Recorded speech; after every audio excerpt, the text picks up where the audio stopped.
Ada, bentar, PDF yang kemarin. Linknya Eh, nak kirim dulu ya di grup ya. iya, oh, kirim. Kemarin sampai halaman apa? Kemarin di kaidah kedua kita. Halaman. Bentar ya.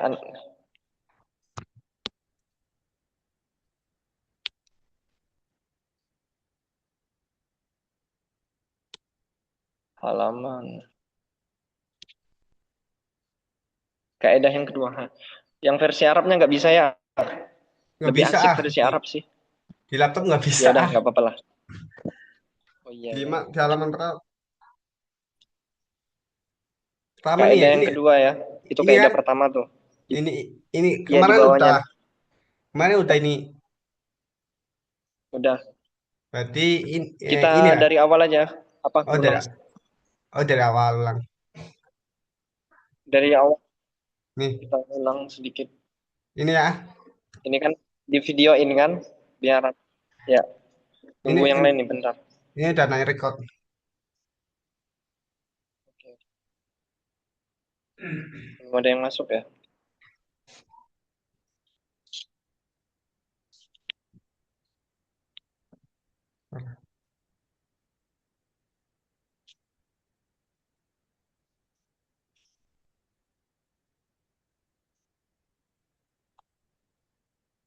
Antum kalau mau sambil buat apa gitu tafadhol.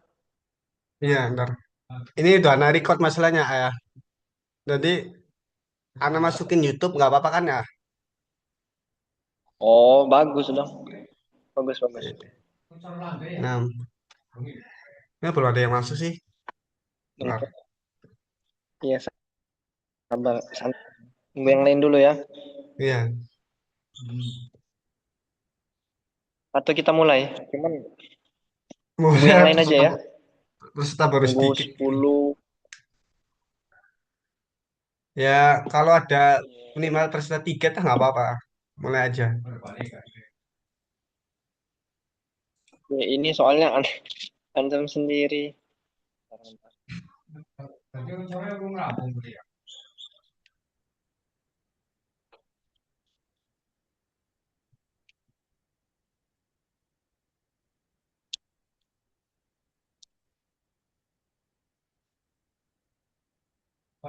Mulai aja. Start, mulai start. Udah ada peserta Mulai. nih, nggak apa-apa. Serius? Ini langsung Bentar mulai lagi lah aja ya. lah. 2-3 menit lah. Kita. Ini untuk menghemat waktu sih ah. Oh iya ya. Zoom-nya dibatasin ya. Apa? Baru ingat Iya, anak. sambil Ini jalan lah. udah direkam ya? Udah ada rekam dah. Tinggal Oke. tinggalan. Itulah. Baik, kita mulai saja yang menghemat waktu yang terbatas. Baik, Bismillah, Assalamualaikum warahmatullahi wabarakatuh. Ke suara Ana kedengaran nggak? Ana ulangin ya. Assalamualaikum warahmatullahi wabarakatuh. Waalaikumsalam warahmatullahi wabarakatuh. Suara kedengaran ya, Akhroyan sama Masuk Ustaz. admin. Alhamdulillah. Ya nggak apa-apa ya apa. Mungkin teman-teman yang lain ada halangan apa gimana. Sambil menunggu mereka kita sembari mulai duluan karena keterbatasan ini ya. Alhamdulillah wassalatu wassalamu ala rasulih wa ala alihi wa sahbihi ajma'in amma ba'du. Hayakumullah wa bayakum ya ikhwah. Ahlan wa sahlan wa marhaban في هذا الصباح المبارك إن شاء الله سنواصل الدرس كما المفترض في الجدول يعني يتعلق بالقواعد الأربعة إن شاء الله سنواصل أو سنستمر دراستنا. أين وقفنا يا إخوة؟ أين وصلنا؟ Karena Afwan yang ngomong pakai bahasa Arab karena ini alhamdulillah kita sudah di kaidah yang kedua. Kita sedikit mengulas akan tetapi terkait apa yang kita telah pelajari kemarin, yang alhamdulillah kita telah menyelesaikan satu prinsip, satu kaidah yang subhanallah tidak kalah pentingnya ya dengan kaidah yang lainnya nanti kita akan bahas. Nah, sedikit kita mengulas dan mengulangi. Di sini seperti biasa Syekh penulis memuji Allah Subhanahu wa taala di bagian awal-awal halaman buku. Syekh memuji Allah Subhanahu wa taala dan beliau di antara faedah yang kita ambil kemarin di sini semangatnya seorang pengajar, seorang dai, seorang duat, seorang yang dia pegiat dakwah, penyuruh dakwah, ya mengajak orang dalam kebaikan khususnya ya. Tapi nggak hanya dengan ilmu, bisa berupa dengan harta ataupun secara umum ya.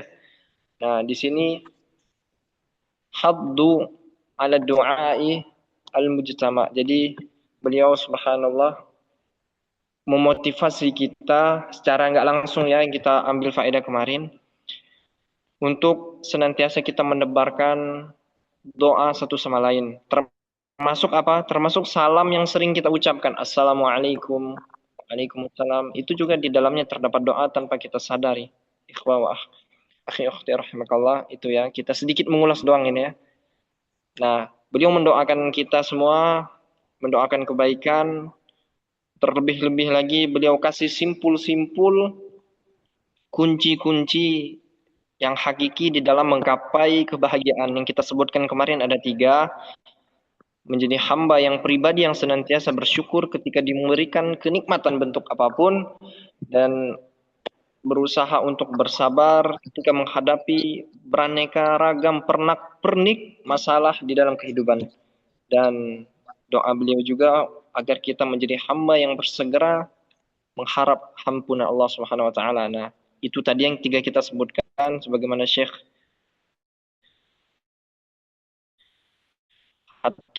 aturkan di kitabnya, itu simbol ataupun prinsip-prinsip di dalam menggapai kebahagiaan yang sebenarnya.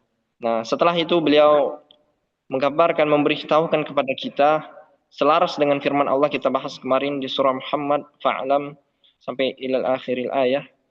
Beliau mendoakan lagi sampai pada dalil tentang ghaya khalqil jin wal ins. Jadi tujuan, hadaf, orientasi visi yang utama kita, jangan lupa kemarin kita sebutkan di surah Ad-Dariyat di ayat 56, di surah An-Nahl juga, di surah Al-Isra, di surah Al-Baqarah di ayat 21. Kita sebutkan kemarin beberapa dalil-dalil pada kemarin. Oke, admin agak dituin kita soalnya di halaman. Nah, setelah demikian beliau jelaskan tentang makna tauhid. Kehidupan kita yang sebenarnya itu loyalitas kita untuk, tadi kita jelaskan beberapa dalil-dalil. Terus beliau setelah itu memaparkan kepada kita, menjelaskan gambaran umpama bagaimana seseorang setelah dia mengetahui hakikat tujuan hidup dia, maka beliau mengkabarkan kita, ngasih arahan kepada kita ya, bahwasannya tentu suatu ibadah, definisi ibadah sudah kita sebutkan kemarin, ism jami' lima yuhibbuhullah wa yardah min aqwal wa af'al al-zahir wal batinah. Jadi dari mencakup seluruhnya yang Allah cintai, ridhoi, dari lisan-lisan, perkataan, serta perbuatan-perbuatan baik yang nampak ataupun yang tidak nampak yaitu. Nah, ibadah tersebut itu tidak dinamakan ibadah jika tidak bergandengan dengan tujuan utama tadi, yaitu mengesahkan Allah.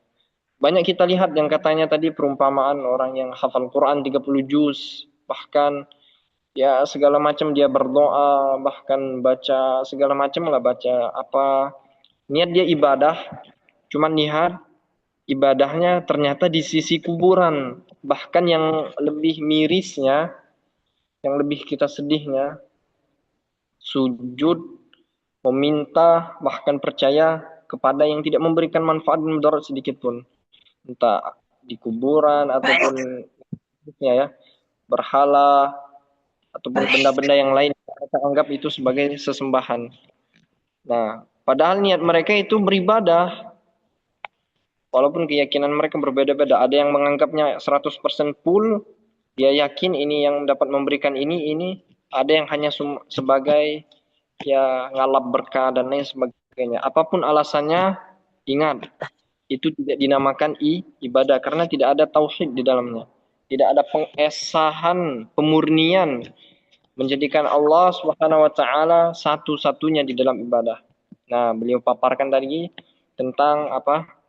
Sebagaimana permisalan orang yang dia sholat tapi dia tidak bersuci terlebih dahulu, nggak berwudu, dalam kondisi berhadas, ada khobas, ada najis, ya dia tiba-tiba plek sholat, maka sholat tersebut batal. Demikianlah ya. Lanjut di halaman selanjutnya. Ini nggak berpanjang lebar, kita hanya mengulas sedikit apa yang kita pelajari kemarin.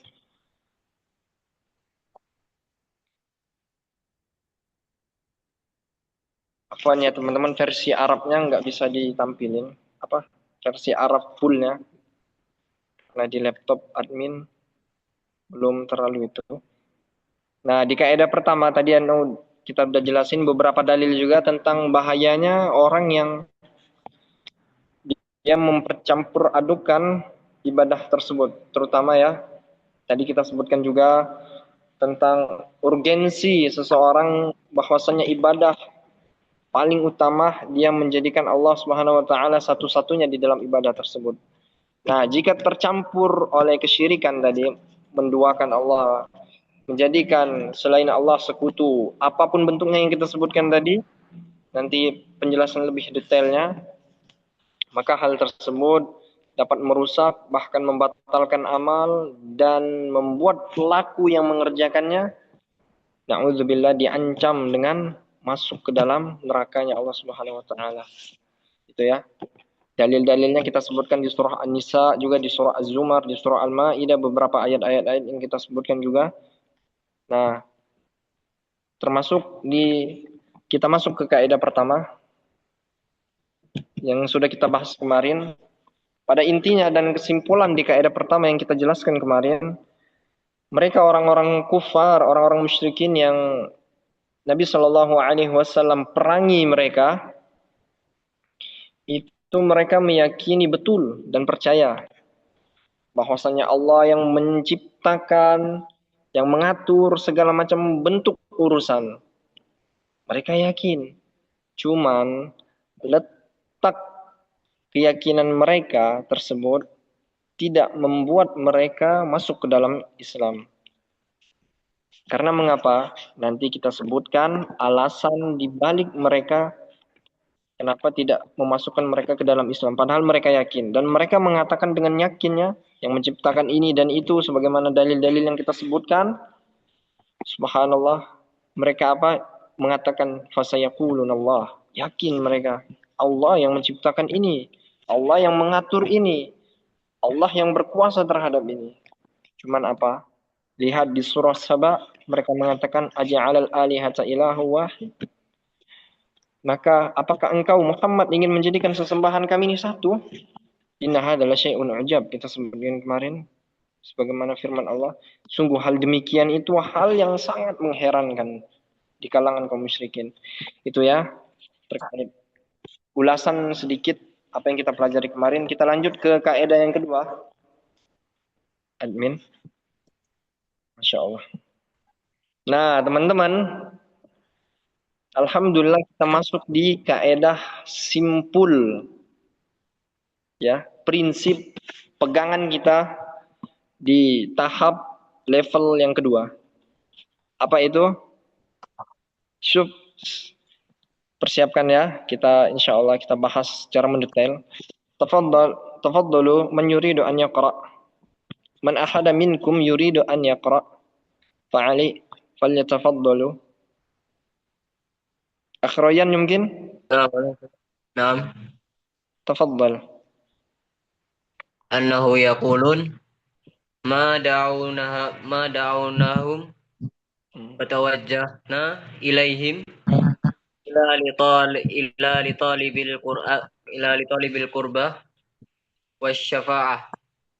Masya Allah, hasbuk, yakfi. Sampai situ dulu ya, nanti dalilnya. Nah, di yang selanjutnya, prinsip yang kedua, kaedah yang kedua ini, Anda terjemahkan ya. Mereka, orang-orang musyrikin, orang-orang kufar di zaman Nabi Shallallahu Alaihi Wasallam, mereka mengatakan, menyebutkan, mada'unahum. Kami tidaklah demikian menyeru, menyembah, beribadah kepada siapa? Kepada selain Allah Subhanahu wa taala. Nah, ini alasan, ingat di kaidah yang kedua ini perlu digarisbawahi, inilah pendorong faktor penyebab mereka kenapa menyembah selain Allah padahal mereka yakin Allah yang menciptakan, Allah yang mengatur. Dan di kaidah kedua ini alasan mereka kenapa menyembah selain Allah. Kita lanjut. Dan kami tidak menyembah mereka, enggak menjeru mereka, melainkan untuk apa? Untuk apa? Watawajjahna, sama kami mengarah, bersimpu, beribadah kepada mereka, illa li talabil qurba wasyafa'ah. Untuk apa? Untuk mendekatkan diri kepada Allah Subhanahu wa taala sedekat-dekatnya dan meminta syafaat, pertolongan, perlindungan baik di dunia maupun di akhirat. Ini saja tujuan mereka. Bukan mereka meyakini, wah ini nih, nanti kalau ini saya dapat jodoh nih. Enggak ya, ini illa li talibil qurba wasyafa'ah. Ingat kaidah yang kedua, inilah faktor-faktor, indikasi-indikasi kenapa mereka itu kaum musyrikin menyembah selain Allah, menyekutukan Allah, berbuat syirik. Ya, padahal mereka sendiri yakin betul, seyakin-yakinnya, sebagaimana dalil yang kita sebutkan kemarin ya. Karena mengapa? Itu dia. Ma da'awnahum wa tawajjahna ilaihim illa li talabil qurbah wasyafa'ah. Itu. Dicatat penting-penting kaedahnya ya. Kalau bisa Nah, Ustaz. dihafal, alhamdulillah. Itu ya. Itu alasannya. Dalilnya, tafadhal, iqra. Fad-dalil Quran Pada Fad-dalil qurba qurba. qauluhu ta'ala walladzina ittakhadhu min dunihi awliya ma na'buduhum illa liqarribuna ila Allahi zulfa innallaha yahkumu bainahum fima hum fihi yakhtalifun innallaha la yahdi man huwa kadhib innallaha la yahdi huwa kadhibun kafar Az-Zumar. Kafar. Az-Zumar ayat 3 ya. Ya, dalilnya mana? Buktinya mana? Kalau mereka yakin betul ya tadi kita sebut, nggak setengah-setengah, nggak masih ragu. Aduh, kayaknya bukan deh. Masih ada wali sana tuh. Masih ada wali kutub, kata orang. Masih ada itu tuh, sesepuh-sesepuh yang jaga. Enggak, mereka yakin ya. Maka kita sebutkan di kaidah pertama kemarin dalil-dalilnya. Fasayaquluna Allah. Allah sendiri yang berfirman itu. Sayaquluna Allah, mengabarkan tentang keadaan kaum musyrikin itu ya. Nah, dalil tentang penyebab kenapa mereka melakukan hal itu, lihat firman Allah di surah Az-Zumar di ayat 3, walladzina ittakhadhu min dunihi awliya ma na'buduhum illa liyuqarribuna ilallahi zulfa. Nah, di sini. Dan mereka itu ittakhadhu, orang-orang musyrikin, orang-orang kufar di zaman Nabi sallallahu alaihi wasallam tidaklah mengambil sesembahan, menjadikan sesuatu peribadahan kepada selain Allah Subhanahu wa taala dari pelindung-pelindung, penolong-penolong ya, yang entah dari para wali-walinya. Intinya selain Allah, khususnya disebutkan di dalam ayat ini aulia, para walinya Allah Subhanahu wa taala, mereka menyembah untuk apa? Illa liyuqarribuna ilallahi zulfa. Mereka mengambil sesembahan tersebut untuk apa? Untuk mendekatkan diri kepada Allah Subhanahu wa taala sedekat-dekatnya. Coba secara logika dan kasat mata ini kelihatan baik apa tidak, teman-teman?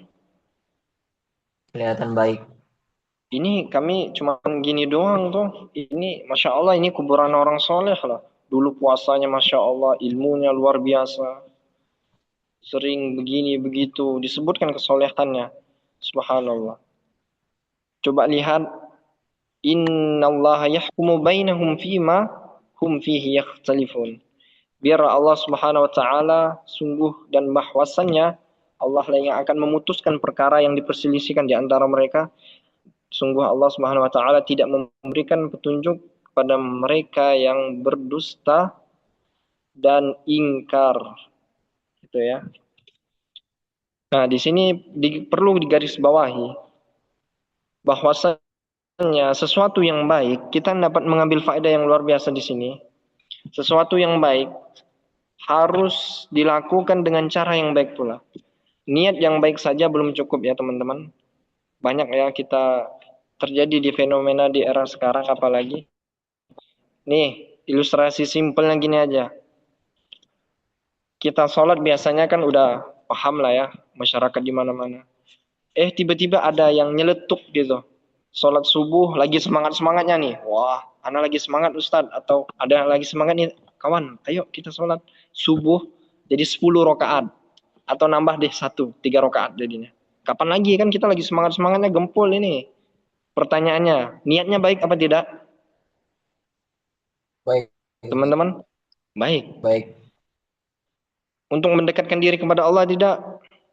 Niatnya Iya. tadi, kita secara zahir insya Allah baik niatnya. Terus, apakah hal tersebut dapat kita klaim? Wah, ini insya Allah perbuatan ini diridhoi dan dicintai oleh Allah tanpa dengan cara yang Allah dan Rasulnya ajarkan. Nah, tentu bertolak belakang ya teman-teman ya. Nah, demikianlah keadaan kaum musyrikin. Mereka menyangka hal semacam ini dapat mendekatkan sedekat-dekatnya diri mereka kepada Allah. Maka di sini penting teman-teman, ana garis bawahi. Alhamdulillah mungkin dari teman-teman yang kenal udah manhaj salaf, udah kenal lama atau baru kenal. Subhanallah ya. Ini nikmat yang sangat luar biasa sebagaimana Nabi kita sallallahu alaihi wasallam kabarkan, kita ngambil faedah dari ayat ini. Wala yu'til iman illa man yuhib. Dan tidaklah iman yang tertancap di dada-dada seorang yang beriman kecuali apa? Illa man yuhib. Kecuali yang Allah Subhanahu wa taala cintai dan pilih saja yang mereka di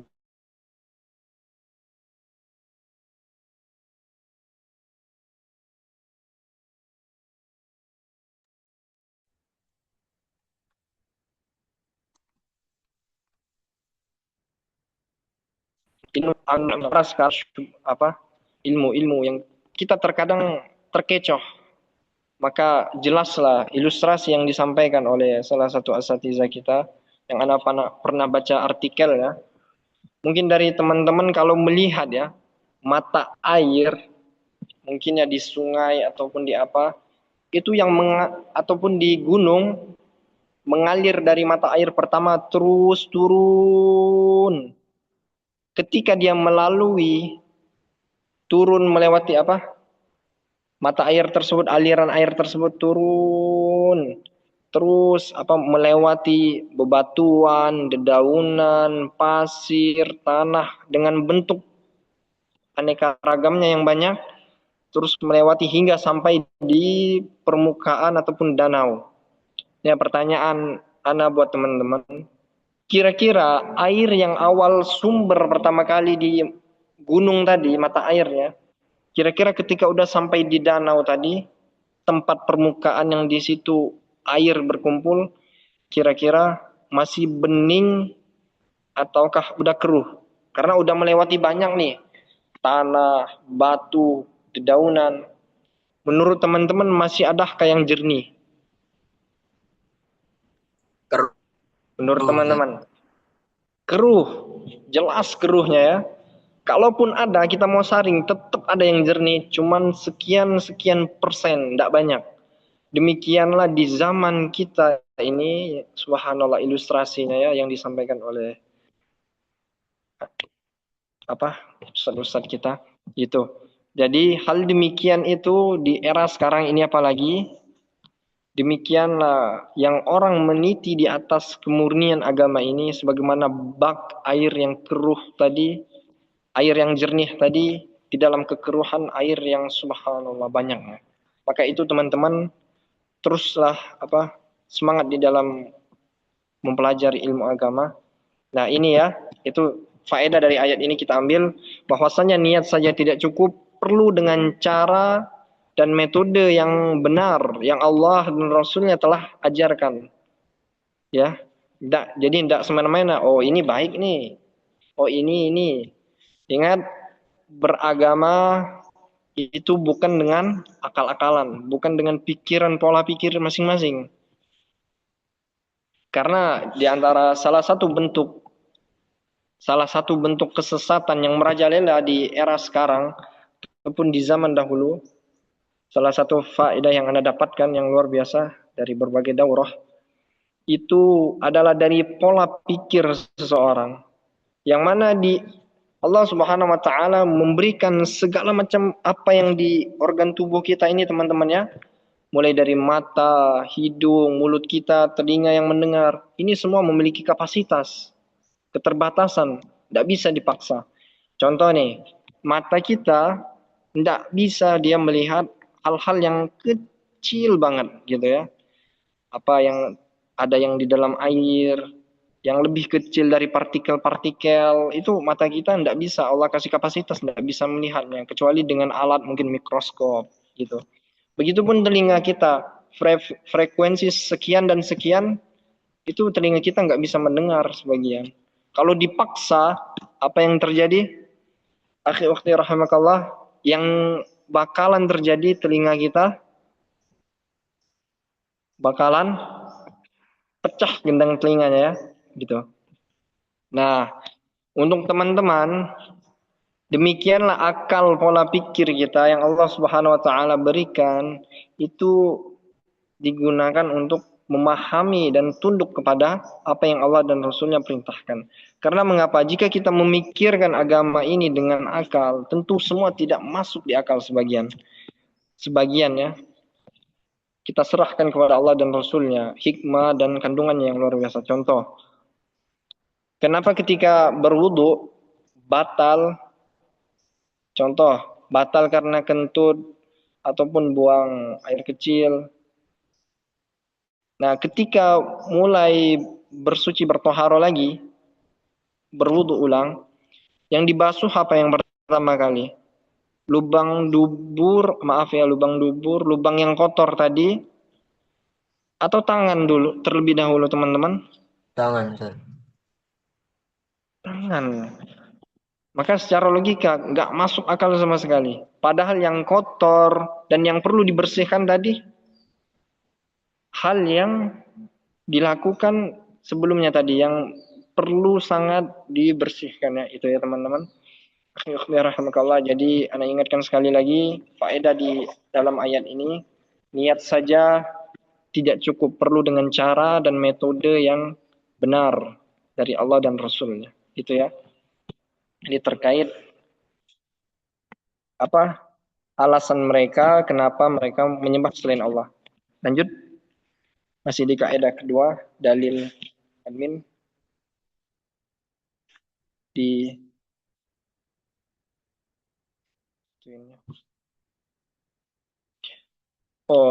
ya. Tafadhal, man yuridu an yaqra? Dari teman-teman yang mau baca, tafadhal. Ana persilahkan kesempatan. Ya udah, mungkin ana aja yang baca ya. Wa dalilu syafa'ah qauluhu ta'ala wa ya'buduna min dunillahi ma la yadhurruhum wa la yanfa'uhum wa yaquluna haula'i syufa'auna indallah. Admin agak di atas bukan, belum bagian itu gitu. Dalil tentang syafaat.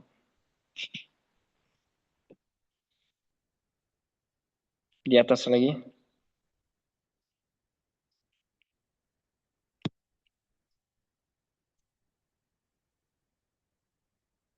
Itu.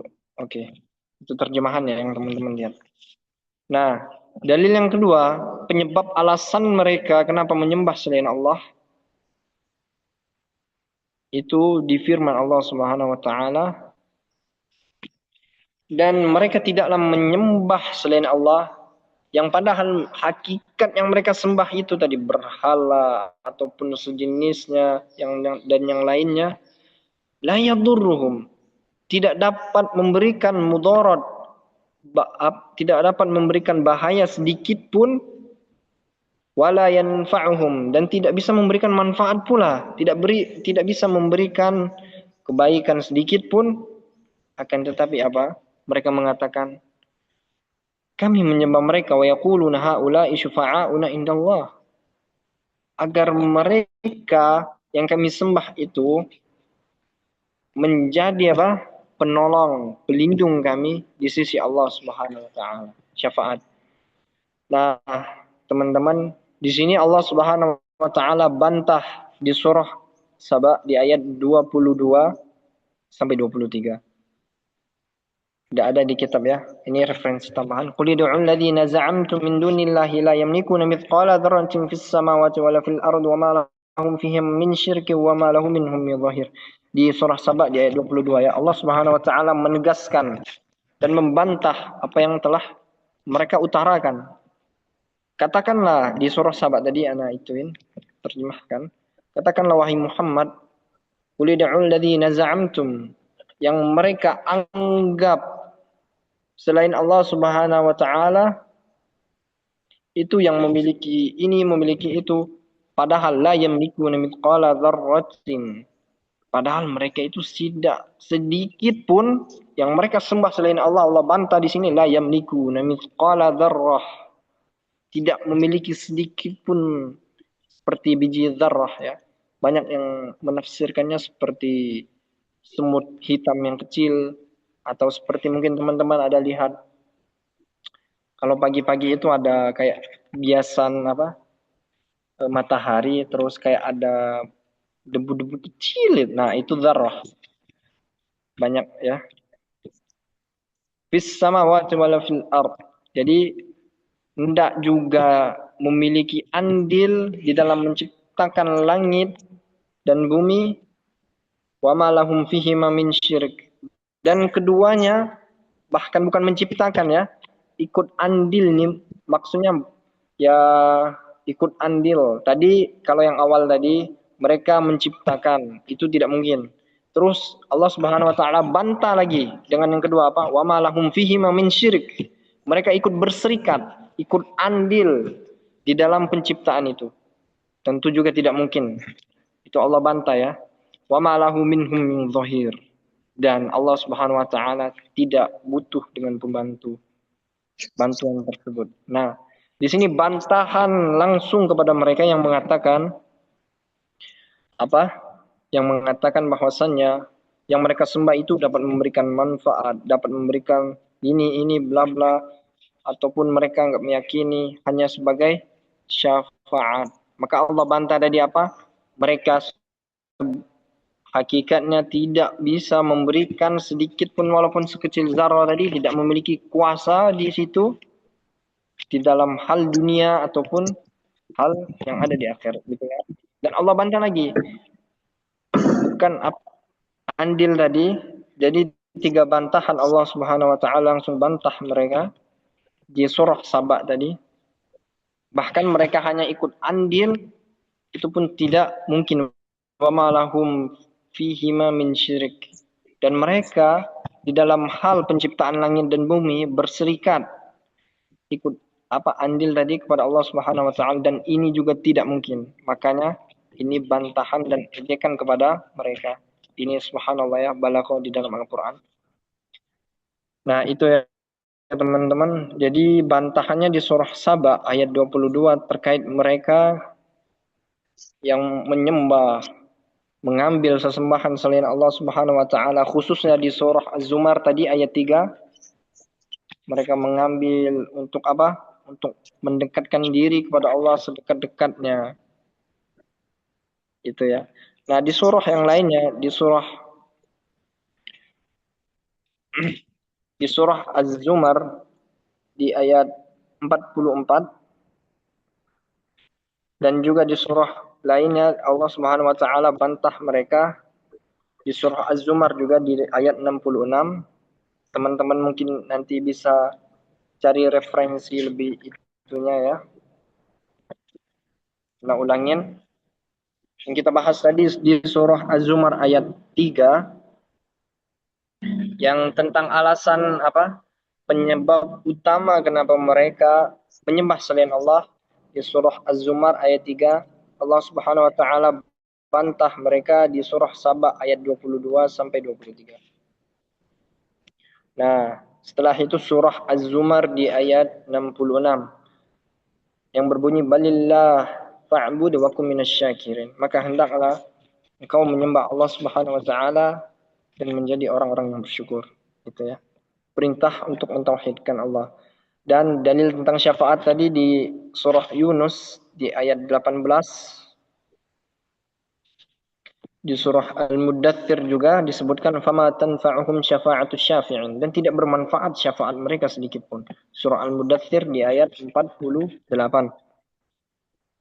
Jadi di kaidah yang kedua ini kita bisa simpulkan ya teman-teman, mereka tidak lain dan tidak bukan mengambil ya sesembahan selain Allah tadi, melainkan karena dua hal ini. Untuk mendekatkan diri kepada Allah Subhanahu wa taala sedekat-dekatnya dan meminta pertolongan dan perlindungan, syafaat. Atau bisa kita istilahkan yang lain, lijal bin naf'i wa daf'id dar. Ini untuk mengambil, meminta kebaikan, diberikan kebaikan, atau minta dihindarkan, minta dijaga dari segala macam keburukan. Itu ya. Jadi lijal bin naf'i wa daf'id dar. Untuk dia bisa memperoleh ya bahasa kita tuh biar dapat gitu. Dapat kebaikan, diberikan hal-hal yang berupa kenikmatan, atau sebaliknya. Karena tidak jauh dari dua hal ini seseorang kenapa dia meminta sesuatu atau diselamatkan dari bentuk macam bahaya gitu. Ya maka kalau teman-teman lihat fenomena di negeri kita terutama, mereka yang mendatangi selain Allah Subhanahu wa taala, entah berupa apapun itu yang mereka persekutukan karena Allah, tiada lain dan tiada bukan tidak jauh dari dua hal tadi, lijal bin naf'i wa daf'id dar. Itu ya. Mereka meminta suatu kebaikan, biasanya kan minta ngalap berkah, minta dijaga supaya tidak diganggu, atau minta dimudahkan jodoh. Apapun alasan mereka, tidak jauh dari dua hal ini ya. Ingat. Oh, taib. Syukran ya, admin ngingetin. Teman-teman, alhamdulillah ya kaidah kedua kita sudah sedikit bahas, insya Allah. Kita istirahat dulu ya, karena keterbatasan waktu, nanti kita masuk lagi di link baru kemungkinan. Barakallahu fiikum. Semoga teman-teman Allah istiqomahkan